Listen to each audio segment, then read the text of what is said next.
Voilà, bon, l'idée donc ça a été aujourd'hui de rouler en démonstration, d'acheter une nouvelle moto, de partir sur un nouveau projet. En tant que grand passionné de la marque Yamaha, le choix sur le FZ s'est très rapidement imposé, puisque je voulais une moto à la fois vintage, ancienne, puisque ça date de 85, mais suffisamment moderne et performante. On a un bon châssis, elle a été upgradée, il y a un 5 soupapes par cylindre, c'est une moto...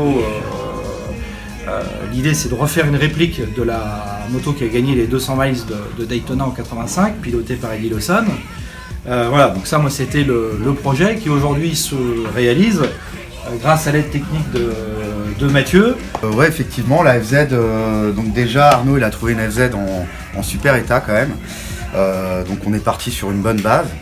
On s'est dit qu'on allait changer la fourche pour trouver pour pouvoir régler la moto plus facilement. Donc la fourche, on est resté chez Yamaha. Ça a été hyper simple, on a monté une fourche de Thundercate 600. Exact. Du coup elle est réglable dans tous les sens. On a monté un brossillon de LZR 1000. Alors ça se monte presque comme papa dans la maman. Pour pouvoir avoir un gros pneu derrière, avoir un effet un peu plus moderne et des pneus de qualité. La moto aujourd'hui, bon, il reste quand même pas mal de boulot. Donc normalement elle doit rouler dans 2 mois. Exactement, 1 mois et demi même, hein, c'est ça. Ouais. Donc maintenant, va falloir bosser quand même. Ouais. Donc l'idée de base était de repartir sur une réplique de la DT07 qui a été faite par Yamaha, une moto de dirt track. Nous le dirt track c'est plutôt la piste, donc on a besoin de freins, on a besoin de gros pneus, un peu plus adapté à ce qu'on fait. Donc le look de la coque est bien inspiré de cette moto. Maintenant là on part sur une base de MT-09, la DT-07 est en 700, donc ça devrait être un petit peu plus sympa, un peu plus rigolo. Ce qui m'intéresse, c'est de revivre exactement ce que les motards de l'époque ont vécu. Et ça, c'est une moto exceptionnelle parce que c'est une moto d'ingénieur. C'est Taglioni qui a conçu cette machine, et Taglioni, c'était pas un marketeur, j'ai rien contre les marketeurs, mais c'est un type qui avait une vision et qui a fait juste une machine absolument exceptionnelle. Donc cette moto, elle est pas confortable, elle est raide, mais elle tient la piste comme aucune autre machine. Et ça roule juste à 200, donc là on est en 1972.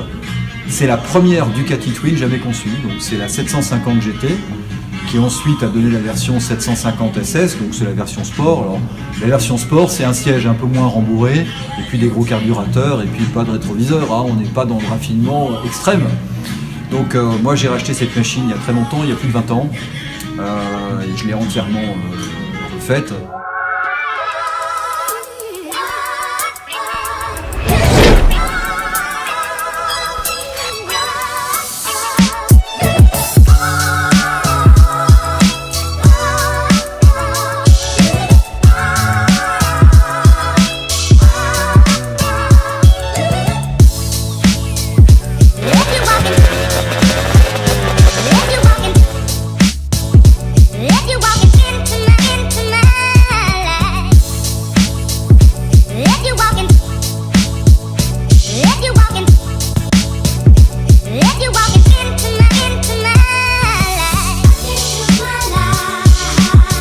La moto était terminée avant-hier matin, si ma mémoire est bonne. Et la moto marche vraiment à merveille, c'est puissant, c'est plaisant à conduire. C'est vraiment génial et vraiment voilà, c'est la première vraie moto Doc Baker Racing. C'est le label réservé aux motos spéciales. Et Mathieu a inauguré une moto, peut-être la première moto d'une longue lignée, qui le sait. Et en tout cas, merci aux équipes Doc Baker, merci Mathieu, tu as fait un super taf, la moto elle marche à merveille. Voilà. Merci à toi, franchement ça m'a fait vachement plaisir, c'était une super aventure, ça a été vraiment génial et je suis vraiment satisfait de la moto, elle est vraiment magnifique, je suis hyper fier de ce qu'on a réussi à faire. Alors Iron Biker, moi c'est la 3e ou 4e édition de mémoire, c'est génial parce que c'est vraiment une grande fête de la moto, c'est hyper accessible à la fois pour les pilotes, pour le public, tout le monde peut passer partout, c'est vraiment une super ambiance. Il y a de tout comme moto, des monos, des bicylindres, des 3 cylindres, des 4 cylindres, des 6 cylindres.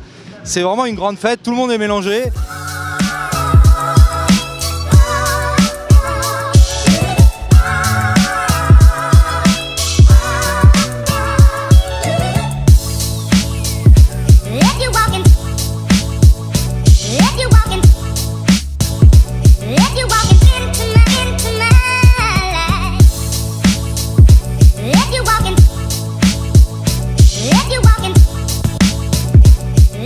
L'idée c'était, comme je l'ai dit déjà, c'était de partir sur une base de dirt track, mais adaptée à la piste.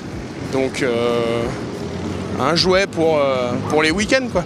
J'ai commencé à bosser dessus au mois d'avril, quand je l'ai eu tout de suite. Donc il y a facile 10 mois de boulot, le soir, le week-end. Et elle a été terminée réellement cette nuit à 2h20 du matin. Parce que la coque n'était pas prête, enfin on a été obligé de faire la peinture cette semaine. Et en gros là, le vernis est encore en train de sécher. Alors les modifs, niveau partie cycle, il n'y en a pas tant que ça. Il y a juste un kit cartouche dans la fourche, un amortisseur Lins derrière. La plus grosse partie se passe en dessous. La boîte air d'origine a été supprimée pour adapter une boîte de street triple. Plus petite, plus compacte. Le réservoir a été réduit en volume aussi. Il a fallu déplacer pas mal d'éléments comme le boîtier d'injection, le boîtier ECU. Plusieurs relais, des capteurs, enfin tout ce qui gêne pour réduire le volume d'une moto quoi, sur une moto injection. Alors son premier roulage c'était ce matin à la première série. Dans l'ensemble je suis assez content, c'est une affaire qui roule pour le moment. Celle-là elle a été faite spécialement pour Iron Biker. Ça motive les troupes et puis on s'amuse et puis c'est une bonne ambiance, tout va bien, c'est le top.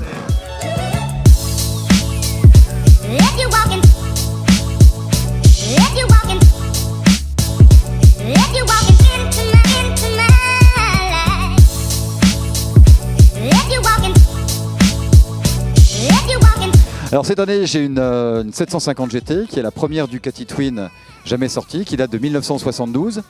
Donc là c'est la version GT, donc Grand Tourisme. Enfin bon, Grand Tourisme c'est un peu optimiste, hein, parce que c'est plutôt une moto de course sur laquelle on a greffé un phare et des compteurs, donc c'est assez raide. Mais pour la piste, c'est parfait. Ben, c'est une vieille fille, donc il faut un petit peu soigner son arthrite.